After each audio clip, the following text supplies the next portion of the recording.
What's up, everybody? Welcome back to another episode of the High Tempo Sports Podcast, episode 209. Today, we are back with the boys talking fantasy football. How we doing today, fellas? Yep. Doing good.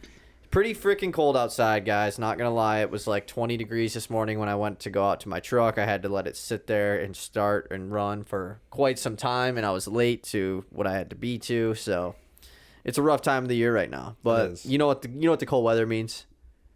What does that mean? Higher implication football is what that means. We're halfway through the fantasy football season right now. Yeah.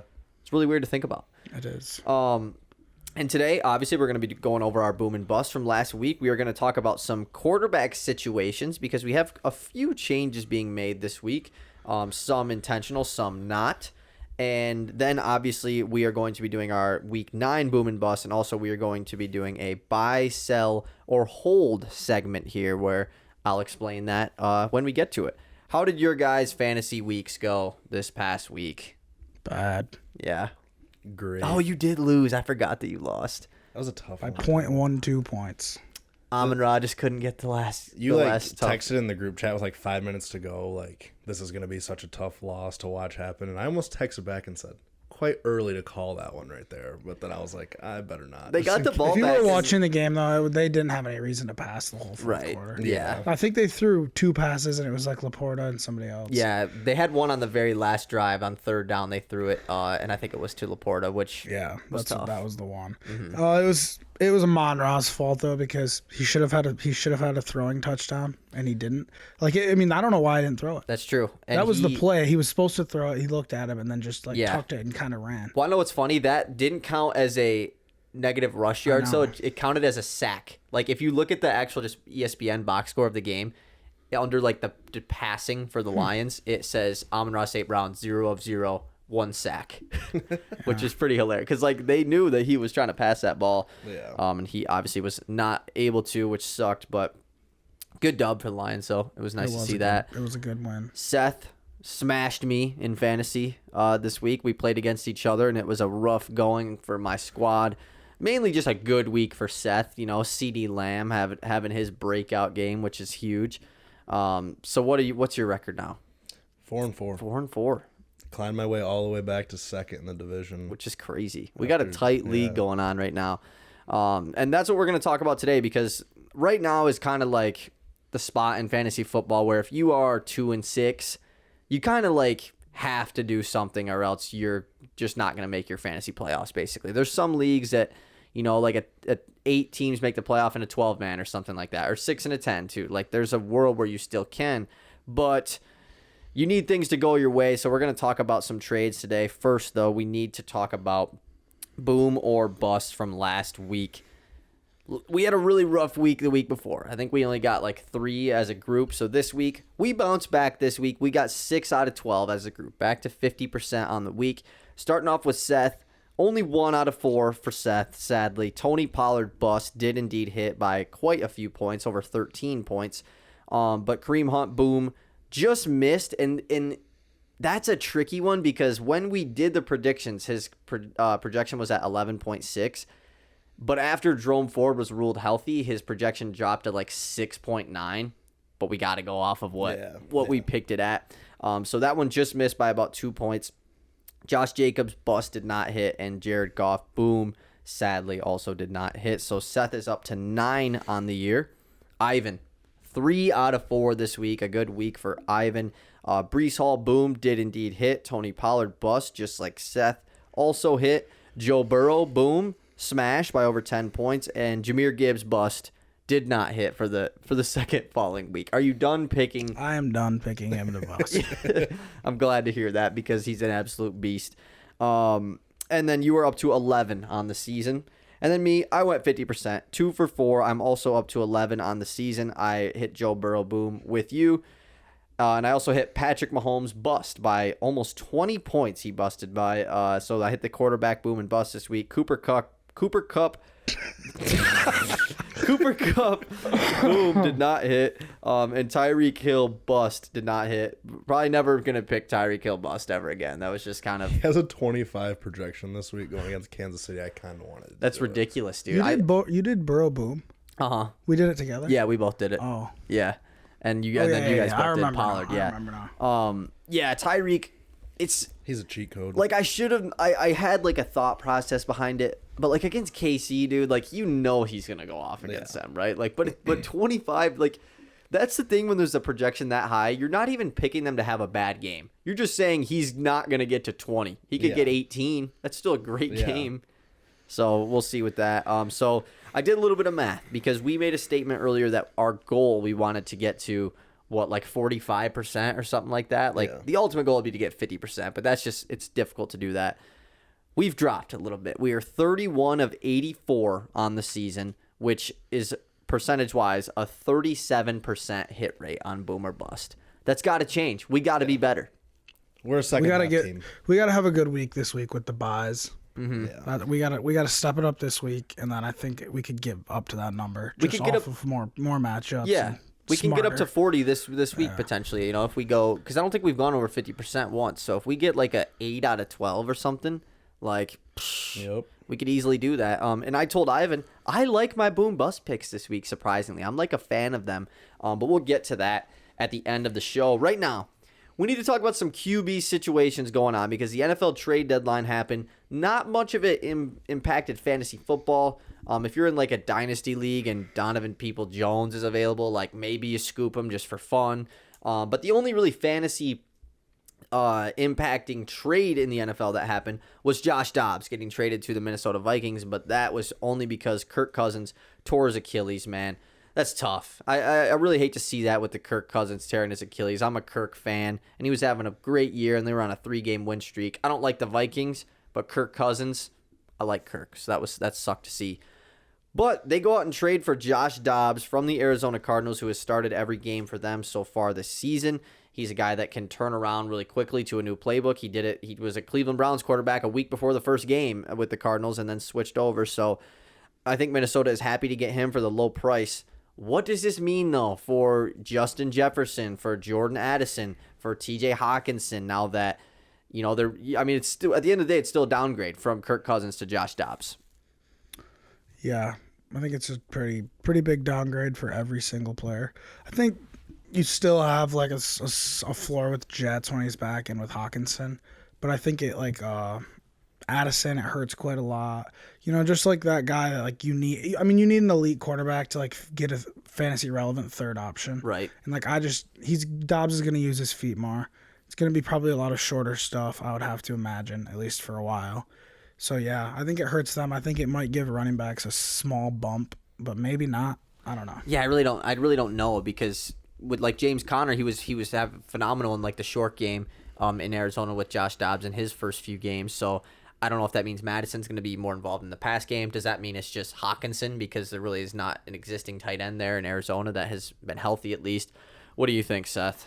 Yeah, I kind of agree with Ivan. I think Jets and Hawkinson are still going to be safe. They're going to take a little bit of a hit, but we saw Josh Dobbs kind of support Marquise Brown in that offense. He's getting 14 to 17 points a week, and he's not Justin Jefferson. So, yeah, I think Hawkinson, kind of the way he is this year, is he's a check down fiend. He's that 5 to 10 yard guy. So he's going to get his no matter what. But I think that if you're a Justin Jefferson owner, seeing that signing is kind of a sigh of relief of like, okay, Jets will be fine. But yeah, I do see the drop off with the wide receiver 2, 3 because, Captain Kirk out there definitely gives those guys a little more attention. But yeah, I do think it hurts Jets more than Hawkinson. Yeah, I agree. I think Hawkinson's pretty safe. Yeah, it's just the game. And there's the other problem. It's not even just like the skill. Like he's not able to throw to Jets like 30 yards down the field. Like, like Kirk, like their connections, it's a lot of 30 yards, a lot of 25 yards. I think it's more they're probably not going to win as many games. And there's going to be just weird scripts that they're going to be in like every week that are just going to hurt. Just like when you're on a worse team, there are certain games where you just aren't there because of some reason. You know what I mean? I'm curious to see kind of what happens with this because especially at the end of last year, we saw like two sides of Justin Jefferson where it was like he's playing and he's wide open. There's no one 15 yards around him. So if you get that play from Justin Jefferson, Dobbs can get him the ball, But then there's the other side of the coin where it's like in that Buffalo game where Kirk is just kind of unloading it to him, trusting him, even if he's got 2 guys on him. I'm curious to see what Dobbs kind of does in those situations because obviously him and Jets don't have that connection. Yeah, I think that the only thing that you could like be a little bit happy about is like Josh Dobbs is definitely an aggressive quarterback so far in Arizona, and it's an aggressive system in Minnesota. Like Kevin O'Connell is very pass-heavy quarterback, wants to take risk. Kirk still throws his interceptions and everything.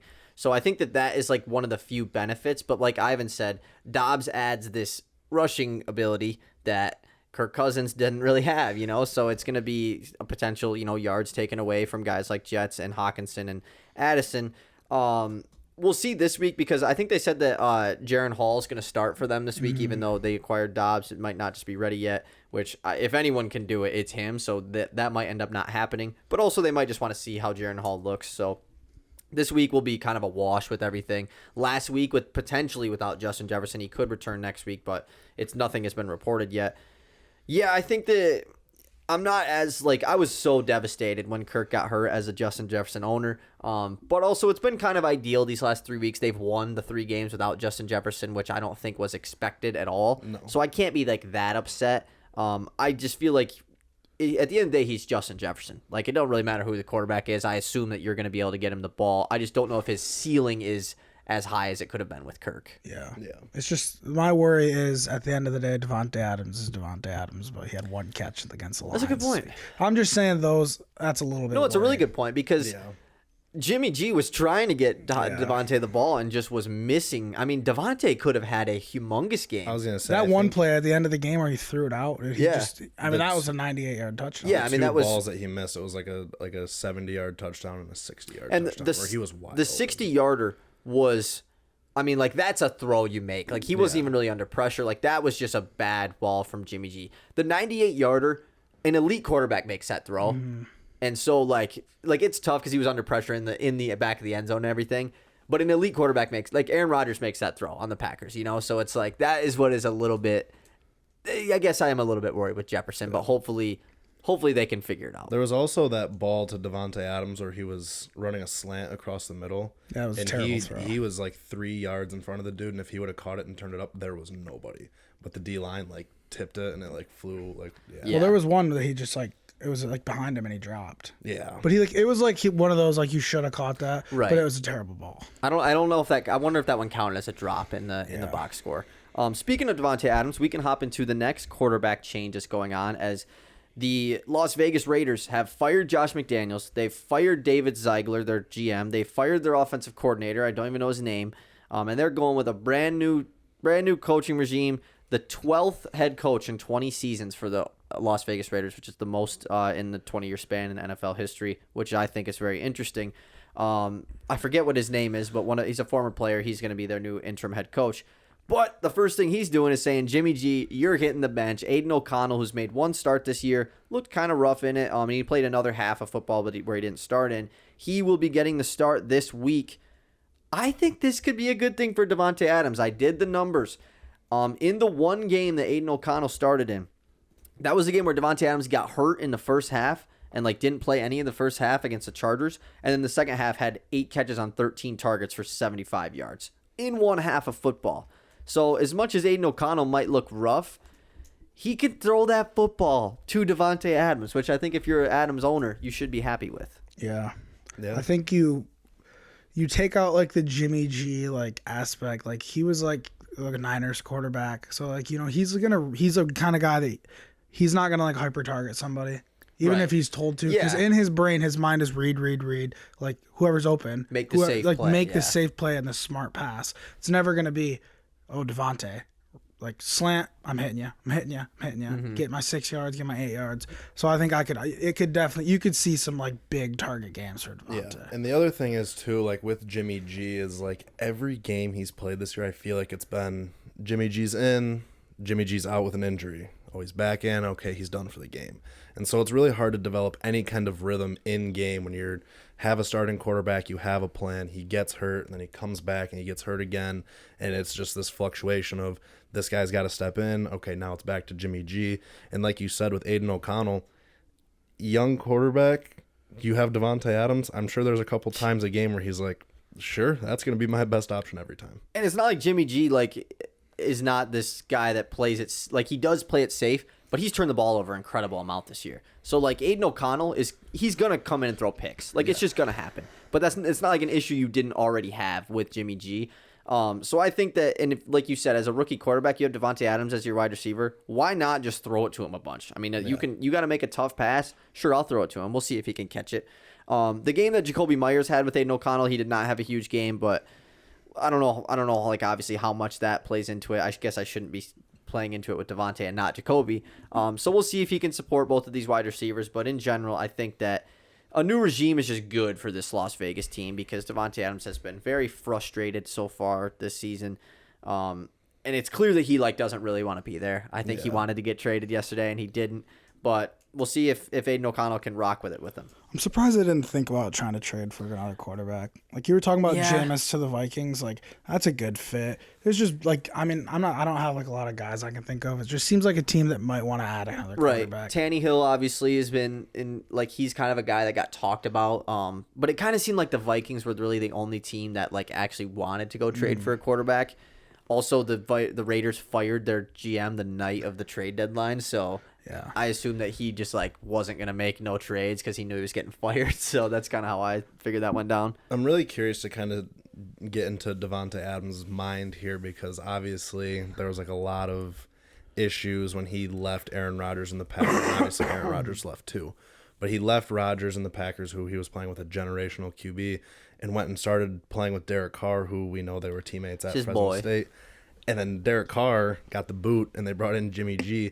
I can't imagine he's happy with anyone in that entire franchise. Oh no. I mean, it has been one of the more poor run franchises in the last several years.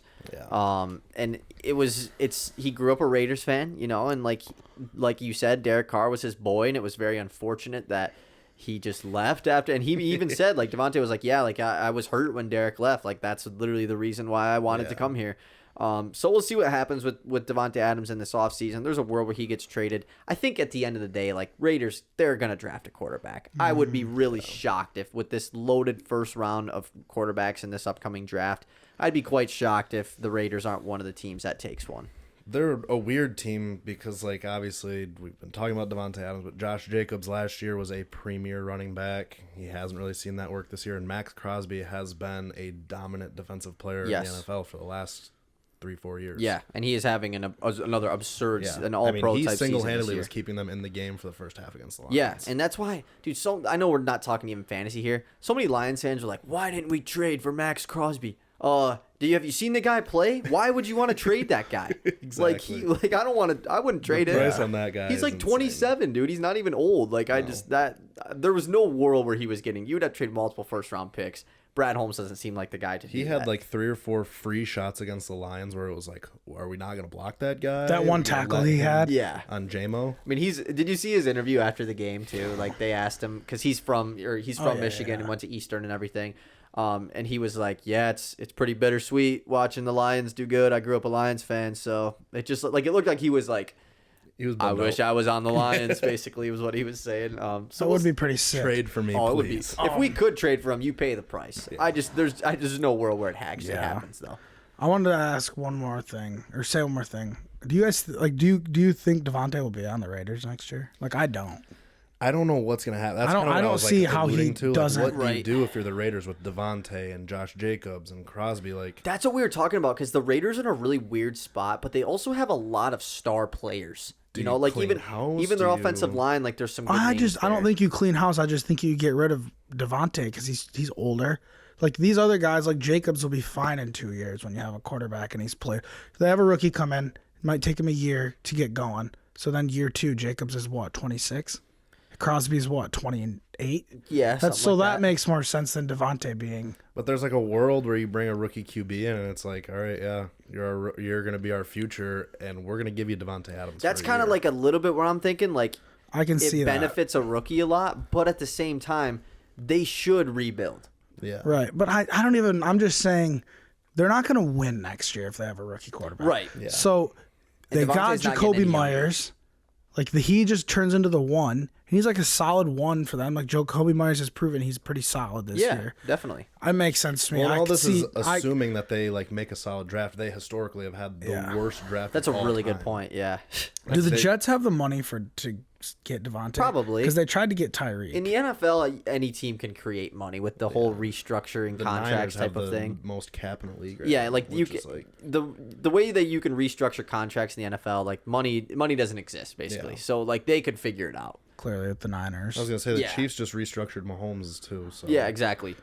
I could really see Devontae going to the Jets. I could definitely see that. Because That'd they be really wanted crazy. Tyreek. Like before he was going to Miami. Uh-huh. Because those were the two offers. That was even before Aaron Rodgers was like on the Jets too. That was with Zach Wilson. So yeah, we'll see what happens with Devontae. I feel like if I had to make a prediction, I would guess that he's gone because I know it's a new regime and everything, but he clearly dislikes being there, and they need to figure something out. But it also just all depends on who they hire and everything. Right. And there's a world where the two guys that just got fired maybe were the leading problems for him. And the things that were really most upsetting was like his coach, all of that stuff. So we'll just see. I definitely we'll see think that is a very good possibility. And also, I don't like this team benefits from tanking for sure, but we don't really see that very often with these interim coaches. They usually come in and they're trying to like prove themselves to other teams. Like, hey, I can be a defensive coordinator for a good team next year. You know, like last year with the Carolina Panthers, like that Steve Wilkes dude.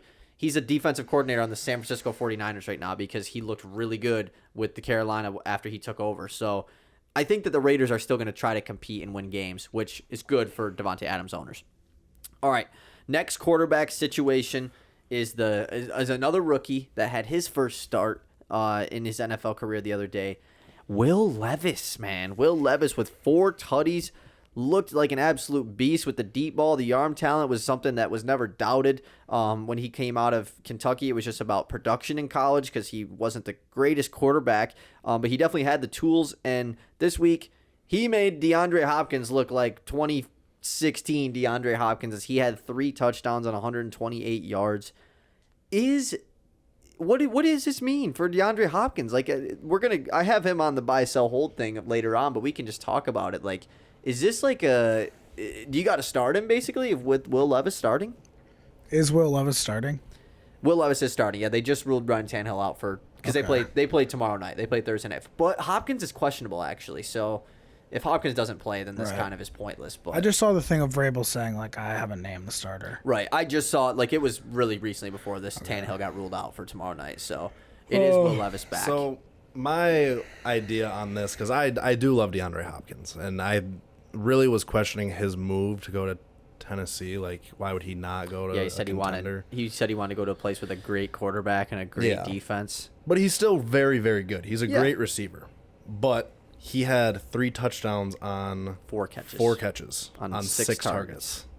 That's not great volume, and also 2 of those touchdowns were like, that's an amazing play by an amazing receiver.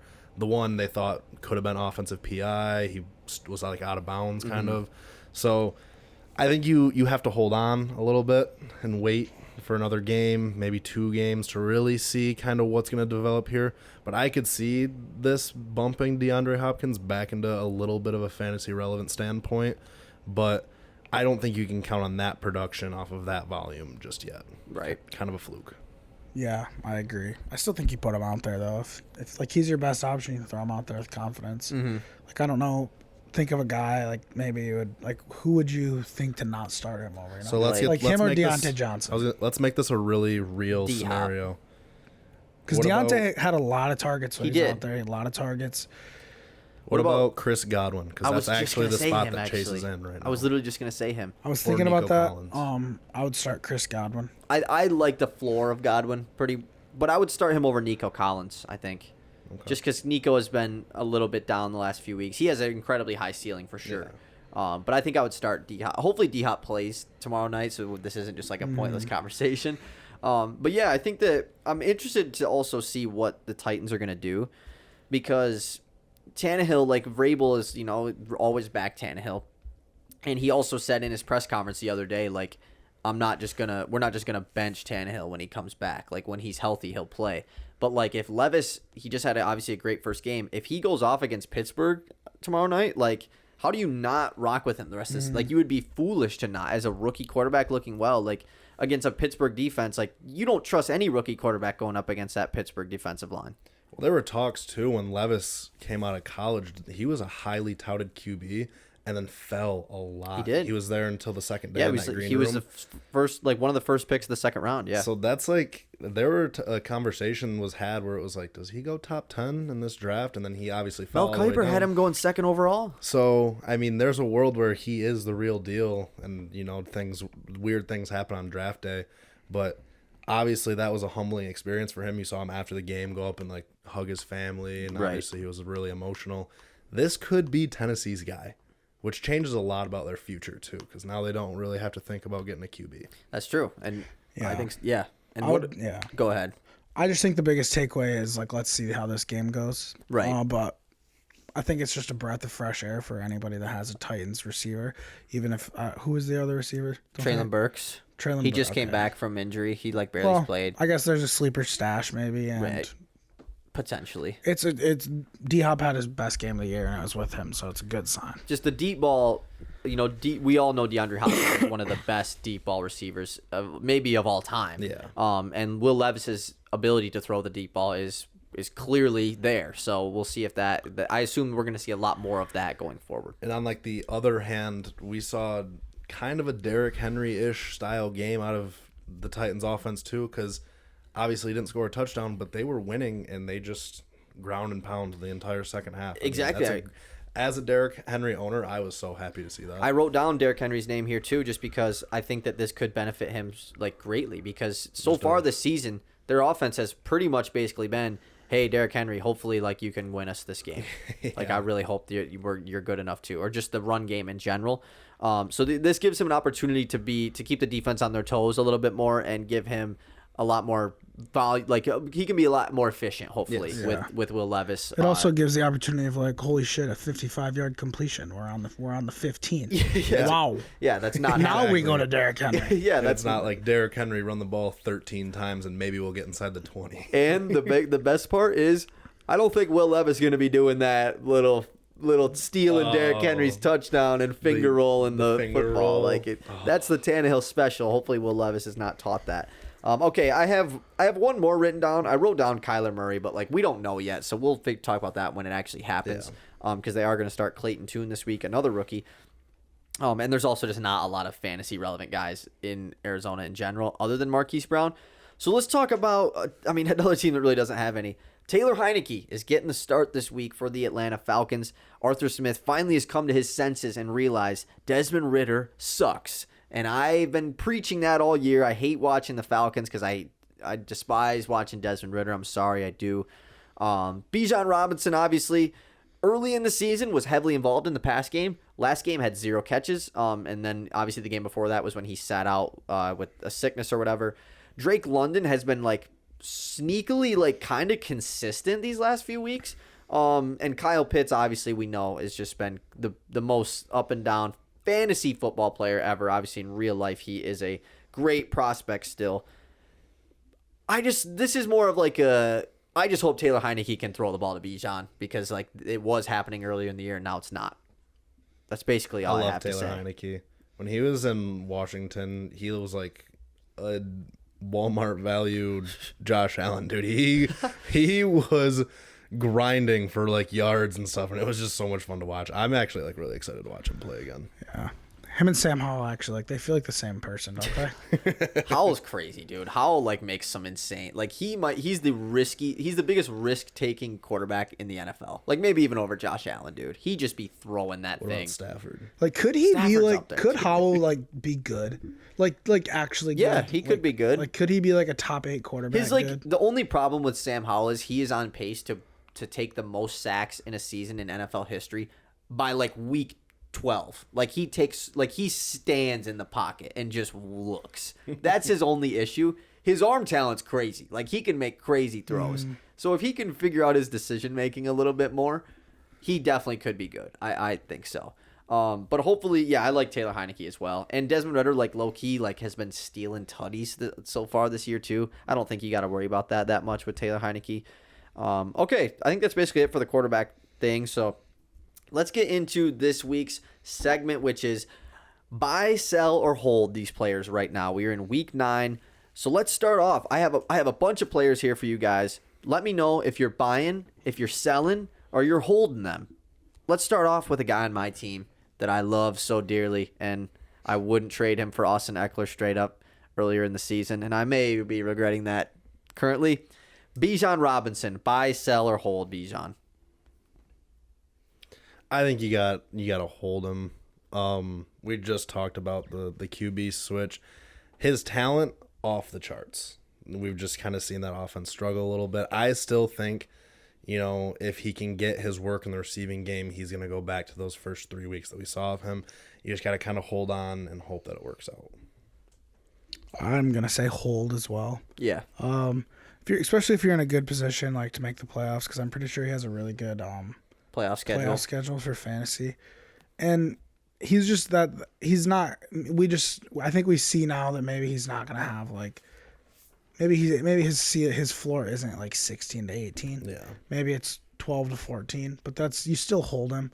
I don't really know who could you sell him for. Right. Like maybe you actually could get, but I don't know. Do you really want Swift over him? Because I don't think I do. No, I don't think so. Because I think that's like the line that maybe he's fallen to, is like that RB5 to RB6 to RB7 range. Yeah. I think it's a hold. Yeah, I don't know if he's like a solidified RB1 like I thought he was. I guess is kind of where I'm at with that. And it's a tough situation because if you were to sell him right now, hypothetically, it's just a bad time to do it. I mean, he's coming off of the game where he was sick and had 0.3 points. Last week he had 12 points with a touchdown, which is kind of a little scary. It is a little scary because, the first 2 weeks of the year he put up over 20 points. Hasn't done that since those 2 games. So we'll see. They play Minnesota next week. They play Minnesota and Arizona the next 2 weeks before the bye. So we'll see if he can step it up here. But at the end of the day, he's still RB11. Yeah. So I would say hold/buy actually. Yeah. I would buy if the price is right. yeah, if a guy is I would trade panicking Swift for him. Yeah. Yeah. I think some leagues you could get that done. Yeah. So that's I would say that. I like that. Let's move on to a guy you just mentioned because I have him written down far down the list. DeAndre Swift, the current RB5, averaging 15.1 fantasy points per game, does have his bye week next week in week 10. Buy, sell, or hold? This is a tough one because in my eyes, I feel like Swift is one of the most consistent running backs you're going to have. He's not really a 28-point monster. He's a good 15 though. He'll get you about 15 every week. So if he's your RB2, go ahead, hold. If you need a consistent running back, go buy. But I don't think any team would really be in a place to sell right now because you're not gonna be able to go get anyone crazy good for him. Yeah. Yeah. He's a tough guy to do this for. I would say hold/sell. Mm-hmm. Because if you could sell him for a guy like Bijan, obviously, Right, I would. I think he's just. I feel like there are worse days ahead. Unfortunately, I really do. Their offense hasn't looked that consistent. I think they're getting back to the pass, because they really got away from it. Devonta Smith, terrible games. Obviously, A.J. Brown going crazy and Goddard having good games. But just all around, I just think that they're getting back to the pass. Hurts is still going to steal rushing yards and rushing touchdowns. And Swift had a good week last week, but it was the last drive of the game. They did a fake tush push, which is wide open. It was the coolest play. What a crazy That was the coolest play ever. But that was a little bit of a fluky touchdown to me because it was. 99 out of 100 times that is the tush push. Yes. So, if he didn't have that touchdown, it's a little bit of a panic. He has 8 fantasy points instead of 15 I think he had. Yeah. So, yeah. I would say hold/sell. And I totally agree with you with the passing standpoint because like you said, the Eagles got off to a slow start with the passing game to start off the year. DeAndre Swift, 28 carries in week 2, obviously was crazy. Since then, he has not eclipsed over 17 carries in a game. Kenneth Gainwell returning has helped that, but he really hasn't even been involved that much. So I think that, and I hate pulling this card, man. DeAndre Swift has yet to have a fully healthy season in the NFL. I hate saying an injury is going to happen, but this is fantasy football. We're disregarding the human aspect when we talk about fantasy football. If this is real football, I wouldn't talk about it. An injury is more likely than not with DeAndre Swift, which is unfortunate. I think he's been great so far this year. I think he's a great RB2. But I talked about this with Ivan. Like, this is crazy for me to say, but like, I wouldn't trade Joe Mixon straight up for DeAndre Swift. I talked about that with Cade because he was like, thought I was crazy for it, which I could be crazy for sure. Like, Joe Mixon's like RB20 and Swift is RB5. I just think I'm more confident in Mixon for the rest of the season than I am in DeAndre Swift. He's still going to be like startable every week though. He's not like he's going to suck or anything. So I am on the sell DeAndre Swift spot there.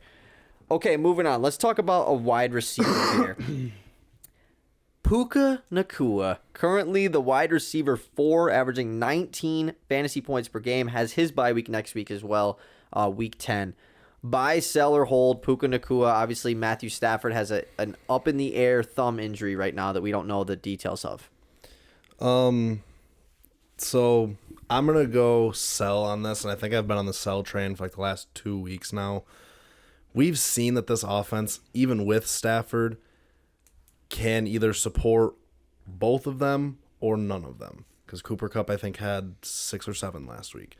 So there's, with Stafford going down, a lot of people kind of disregarded Stafford coming into this year, kind of forgetting that he is an elite passer.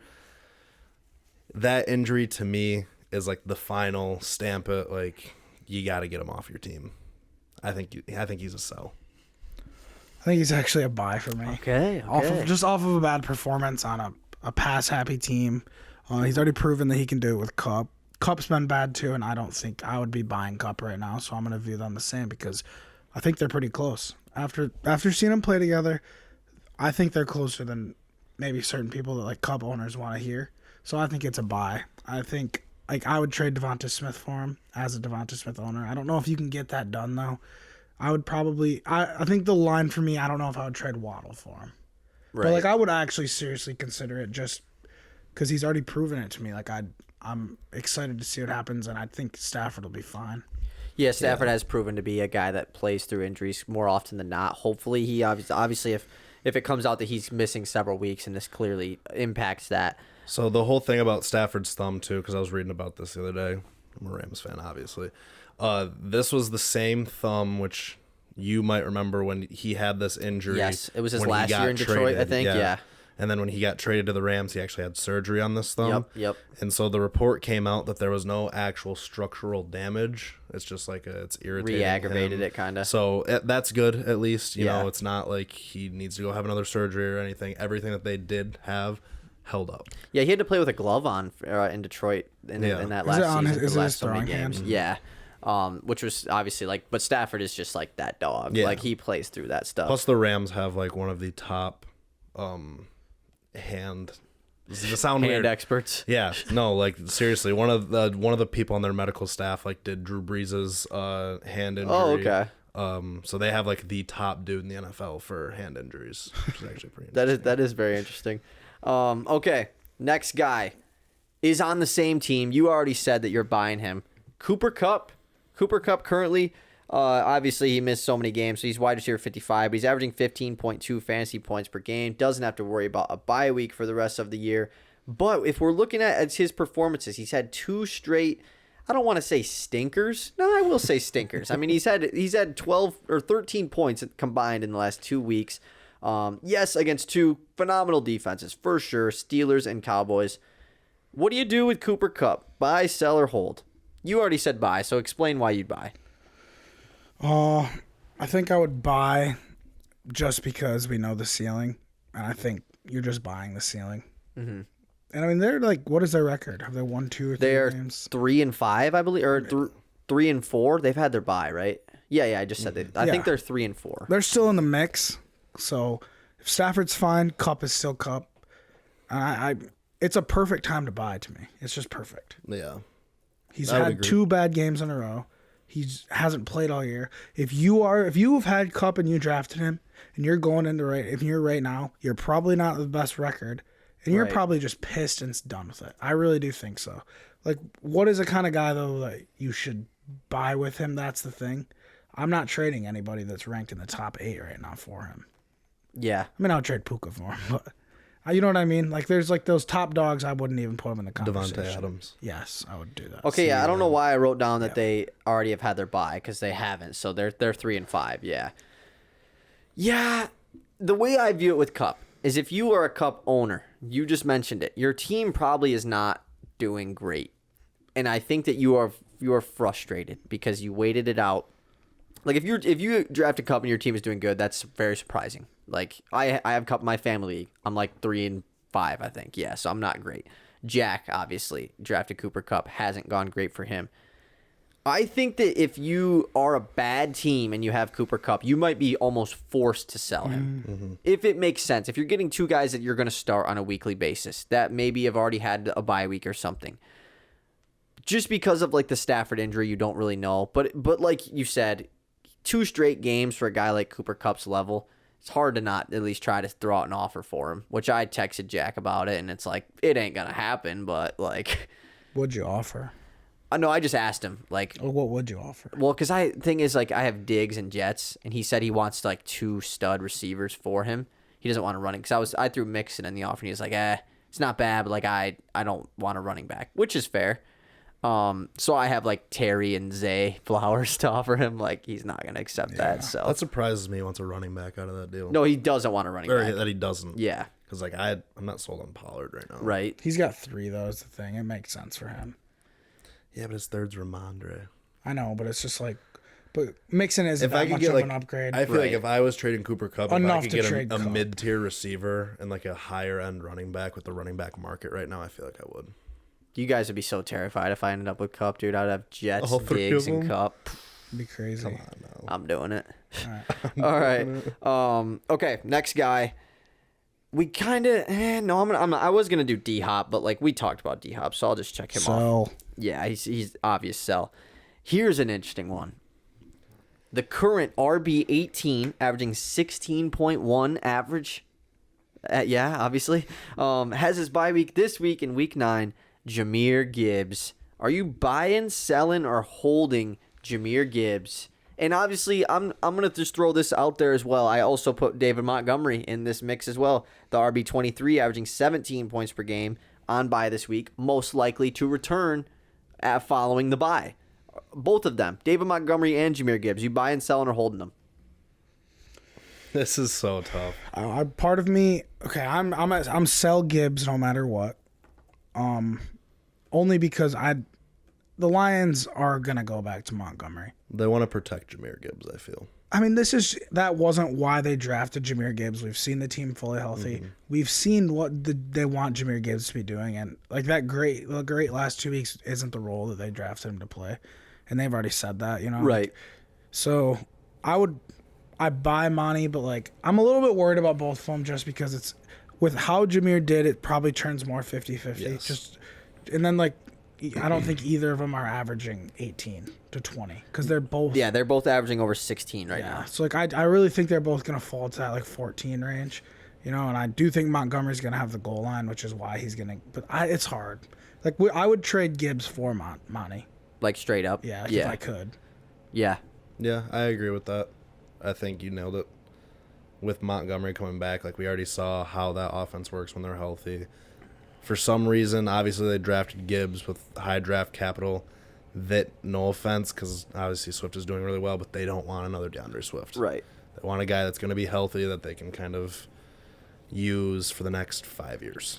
It's a tough spot with me for this one because I don't see a world where the offense returns to how it was before David Montgomery got injured. Like, I just don't see a world where Jahmyr Gibbs goes back to 7 rushing attempts a game and 2 catches. Like, I don't think that happens at all. I do think that Montgomery is still, like, he's still going to get more carries than Jahmyr Gibbs. I think they try to use them a little bit more together. But there's just not a world to me where Gibbs just goes back to where it is. Like, it's got it, like you said. I think that they both kind of, it becomes a 50-50 type of thing with the snaps. Now, this is a Lions team that ran the ball 43 times the other night against the Las Vegas Raiders. So, and Ben Johnson has spoken about this highly. He loves to establish the run. So, there's a world where, you know, they both could get 15-plus carries for sure. But Montgomery was benefiting from getting 25 carries a game, and, you know, he scored a touchdown every single game. So, we'll see. I think that I think I hold both. I think I hold both That's of them. that's probably the correct thing. Just to do. because I want to see. I want to see what happens. If you're worried at all, like if you actually are worried, then maybe you sell. But who knows? Maybe other people are also worried and you can't sell at that high of a price. Yeah, so. I think that's the thing is I don't think you can sell either at a high price. I don't think you can sell Gibbs for a high price. I mean, I think you could to a guy that just like maybe like just looks at his last 2 games and is like, oh my gosh, he has like 60 fantasy points in the last 2 games. But yeah, like you're still not getting.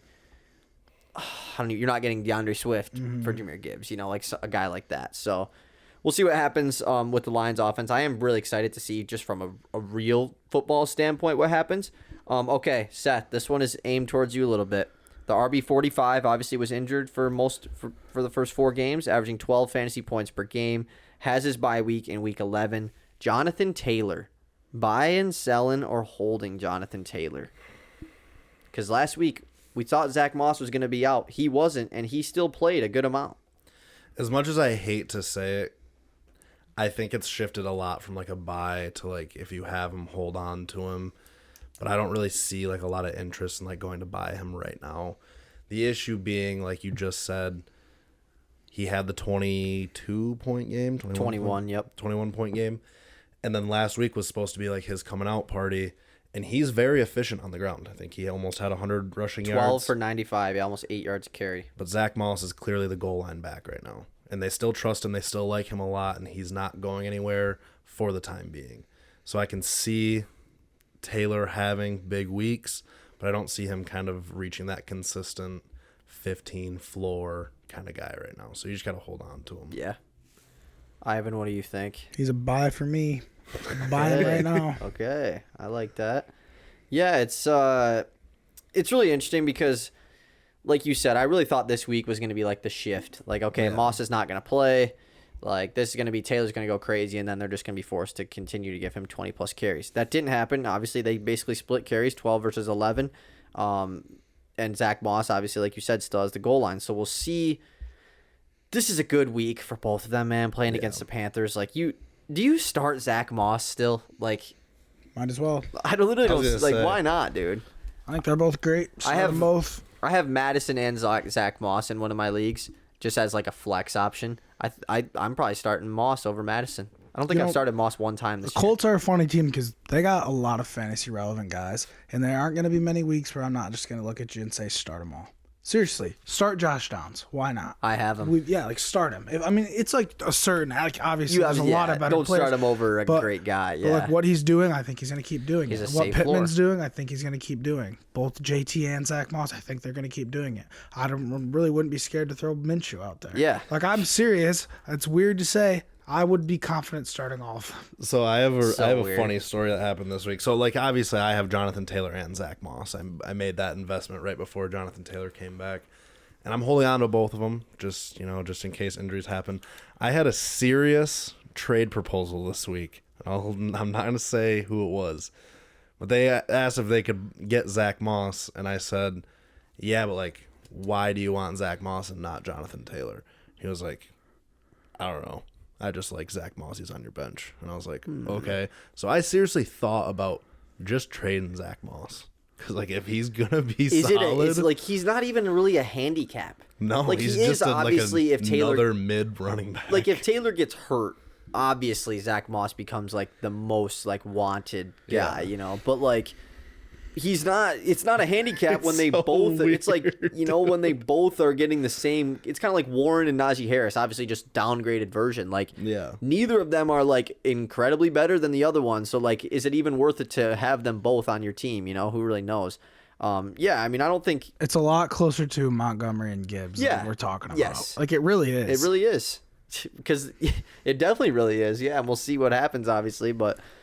Yeah, I don't know where I think I'm a hold Taylor. Like, just ride it out. Like, he still looks good since he's come back. Like you said, he had a very efficient game against a great run defense in the Saints. So, and this week is a good week for him against Carolina. For me being an optimistic Jonathan Taylor owner, I'm really hoping that he has a great game against Carolina, and then they're going to run into the notorious Patriots defense, who are very good at game planning, and then they go into a bye. And I'm hoping that when they go into that bye, they're trying to figure some stuff out because they will probably have a rough game against New England, and then that's when the switch happens. Yeah, there's definitely a world where that happens. Okay, let's do one more here. I have a lot of names written down, but we'll just do one more. Save these for next time, and then we'll get into our boom bust. This guy is the current RB16, averaging 14 points per game. Doesn't have his bye for the rest of this week, but this was a guy that was drafted quite high. Tony Pollard. Buy, sell, or hold Tony Pollard. The last 4 weeks, he's only had one of those weeks where he got double-digit points. Hasn't looked very efficient on the ground, averaging less than 4.5 yards per carry in those last 4 weeks. What are you doing with Tony Pollard right now if you have him? I think I'm 100% sell on Tony Pollard. We kind of had this talk earlier on in the year. He benefited more from Zeke being there than I think a lot of people realized because Zeke was the bruising back. And Dak looks really confident right now. And Dak, the last 2 weeks, I think has put up 25 fantasy points. And CD's getting involved again. This is an offense that is very, very explosive, but their defense is just like generating points consistently. And so there's like a world where the Pollard just really isn't relevant right now. Yeah. Yeah. I think I'm going to say hold. I think he is a sell, but I just don't know what you can sell him for at this point. That's the only hard part, yeah. I think Seth hit it perfectly. I think it's unfortunate. I think we're seeing the same thing with Madison, and we saw it this year. You see the RB2 on the team, when they're the RB2, they look great. And then they get the workload, and it just doesn't work out because it's not as easy as it looks, and it's a lot easier coming in for sure, full energy. And I think that's what you saw, and it's disappointing. But he has a low floor at this point, and I don't know what his ceiling is because we haven't seen I don't think we've seen a 2-touchdown game. I don't think so. I think he might only have 1 or 2 rushing touchdowns on the year. Mm-hmm. He seemed like a guy that should be getting close to 1 a game. Seriously. Zeke wasn't even really fantasy relevant last year and still scored a touchdown. Basically, you could basically lock him up for a touchdown every game almost. Zeke probably has twice as many touchdowns as him this year. Probably. It's weird with Pollard because most of these stars, and I'm saying stars just because he was drafted high. He was a top 2 round draft pick in almost every single league. With most of those guys that are underperforming, we say buy because it's he's just gonna start performing. But with Pollard, I'm with you guys. I don't really see it. I think I'm leaning with the hold because what are you selling him for? I thought about offering. I was talking to Kate about we were talking about mixing for Pacheco and somebody, and then for Swift obviously, and then I was like, well, I might offer Jack a trade for Pollard, and then I just thought about it. I was like, dude, I don't really want I want Swift over Pollard for sure. Yeah. So it's a really weird situation right now with Tony Pollard for the rest of the season. I still think you can't not start him obviously. Yeah. You have to, and that almost is what makes it the worst. If you're an owner, that's what makes it really tough. Because he's so easily could have you 6 like he's been doing, but you can't not start him. Who else are you starting over him? Yeah. And Dak is just making it so ridiculously tough right now because last week I feel was the first week that we saw it was the CeeDee Lamb show for 4 quarters, and before that it was Rico Dowdle getting touchdowns, Brandon Cooks getting in the end zone, Ferguson's getting in the end zone, Dak will run it 20 yards and score, and it's everyone on this offense is feasting but Pollard, and it doesn't make any sense. No. Yeah, I got a few things I'm going to throw out about Pollard. Do it. First of all, hasn't scored a touchdown since week 1. He had 2 touchdowns week 1, hasn't scored one since. That's terrible. That's actually crazy, dude. He has, I think, the number 1 hardest schedule for the fantasy playoffs. This is the week 14 to 17. It's Philly, Buffalo, Miami, Detroit. So you're gonna sell him eventually. I think he is a hold this week. Has a good week, you sell. If he has a bad week, you hold him. Hold until he has he has a 20-point week, or even close to that at this point, or even a touchdown, and then sell. Not even I don't think you sell him off of the 6.5 he put up this week because the value is not there. But like you said, their fantasy playoff schedule, very, very tough run defenses. Both of them, other than Miami, because Miami's I ranked pretty highly in the pass defense, have very, very wide open secondaries. Yes. So I think CD on the opposite hand has one of the best receiving schedules for the playoffs. Yeah, so and they're all going to be good games, and you want them. It's not going to be looking good for Pollard. Yeah, if you're a Tony Pollard owner, definitely is rough times for you. All right, Let's get into week 9, boom or bust. Like I said, last week we went 6 for 12. This week we're trying to go 12 for 12 this week. That's the goal, and that's the only, like, if we go 11 for 12, I'm pissed. So let's get into it, Seth. Why don't you start us off? I want to mess it up. Ivan, why don't you start it off with a boom or bust? I'm gonna start off with a bust. I got a Tony Pollard bust. Ooh, and he's right. is. That it hit last week. What's his projection? 15.9. That's crazy because last week his projection was 19 point something. Playing Philly, right? Yep. Dude, the slate this weekend is awesome. Yeah. Like, this is like the perfect weekend for the Lions to not be playing, so we can just watch. You got even this Thursday night game. I'm actually hyped for it. Will Levis versus the Steelers. You have the 9:30 Chiefs versus Dolphins. Seahawks Ravens at 1. Eagles Cowboys at 4:25, and then Bills Bengals Sunday Night Football. Like, Oh, yeah. it's a fun time. All right, Seth, boom or bust? So we did the whole thing about you can't pick your own players to boom, take the bias out of it. This week, I've got a Derrick Henry bust. Against a very strong Pittsburgh defense, he's projected 16 points.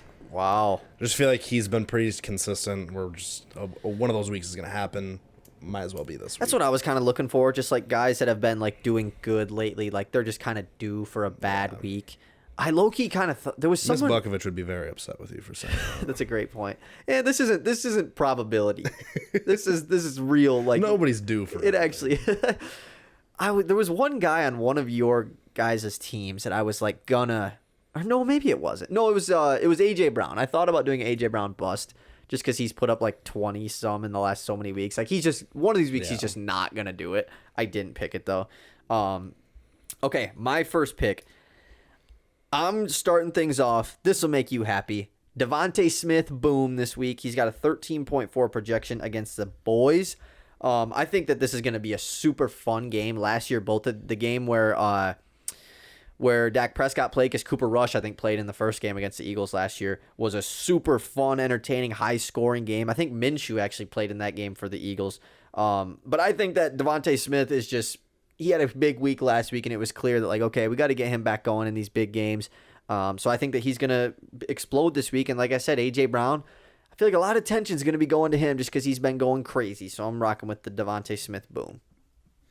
I'm trying to convince myself to do something here. Okay. I'm going to throw my other bust out there.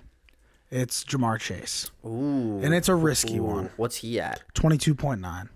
Which is quite high. Like I said earlier, though, when you pick these high projection busts, it doesn't mean you think they're going to have a bad game. He just needs to get less than 17.9 fantasy points. Like, that's crazy. Yep. Yeah. I guess I'll continue that in my next one. Why? My double down. I'm going to double down on it.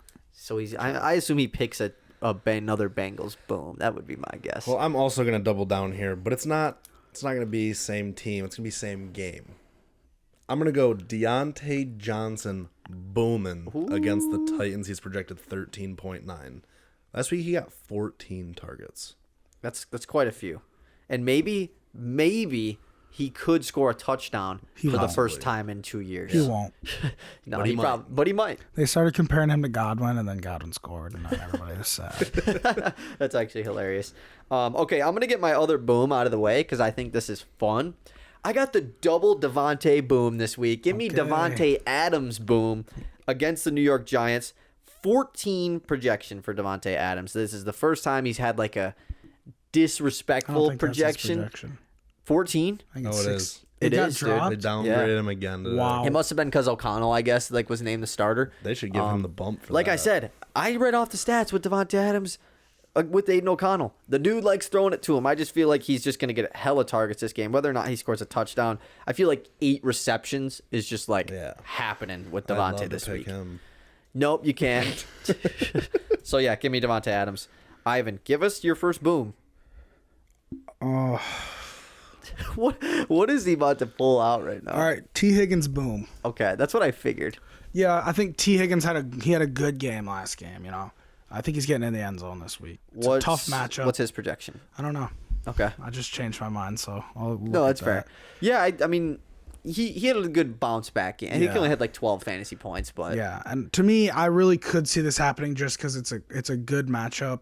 I think just Joe Burrow's going to have to move the ball around a little more than just hyper-targeting Jamar. So that's why I could see Jamar maybe, if he doesn't get in the end zone, not hitting that 23 number. And it's not like T. Higgins is a guy that rarely gets in the end zone. Right. And T. Higgins' projection is... I can't find it. We can move on. Yeah, that's right. We'll 12.5. Okay, gotcha. 12. That's pretty low. Yeah, I could see it. I tried trading back for T. Higgins this week, just to have him on the squad because he's a pretty you could get him pretty by low. I feel like right now. Okay, Seth, give us a boom or bust. So I'll give you my last boom. I'm gonna go Adam Thielen, projected 16.9 against the Colts. Booming. Wow. Thielen is crazy, man. That was like 20 points this year. That was another guy that he is averaging over 20. I had him written down on the buy, sell, hold. You just got to keep him, right? You got to buy him. But, he's so expensive probably, dude. Yeah. Okay. For my first bust pick, this is risque. This is really risky. Okay. I'm going with the Raheem Mostert bust this week. Projected 15.9 going against the Kansas City Chiefs. I feel like this is going to be a gunslinging type of game. Yeah. We've seen Raheem Mostert in the two big games for the Dolphins against the Eagles and the Bills. The run game really was non-existent. It was all pass game, trying to get Tyreek and Waddle involved. So I think that this could be a little bit more of the same here. The Kansas City defense has been phenomenal against the run so far this year. So I'm going with the bust for Mostert. He got a bailout touchdown last week too. He just be getting. It was like a PI in the end zone, 1 yarder. I'm gonna interject because I also have Mostert as my second bust. Okay, cool. I will mark that down. All right, Ivan, give me your last boom for My the week. last boom is gonna be a Jahan Dotson boom. That's a Projected good one. 10 on the dot. On the Dotson? Mm-hmm. Yeah. He had a pretty big game last week, and I saw people's should Terry McLaurin owners be worried about Dotson's big game? Why? McLaurin had a good game too. To me it's just he kind of had he didn't have his breakout game because that would have been last year. Right. But I think he had his Sam Howell breakout game. Yeah. I think they finally connected, and he had 8 or 10 targets. Yeah. So I just could see him getting involved. I think 15 isn't a crazy number for him to go out and Especially get. if he gets a touchdown. Yeah, I like that pick. All right, my final pick. I did also write down a potential Jalen Waddle bust, but I'm not about to pick two guys from the same team busting because that's just crazy.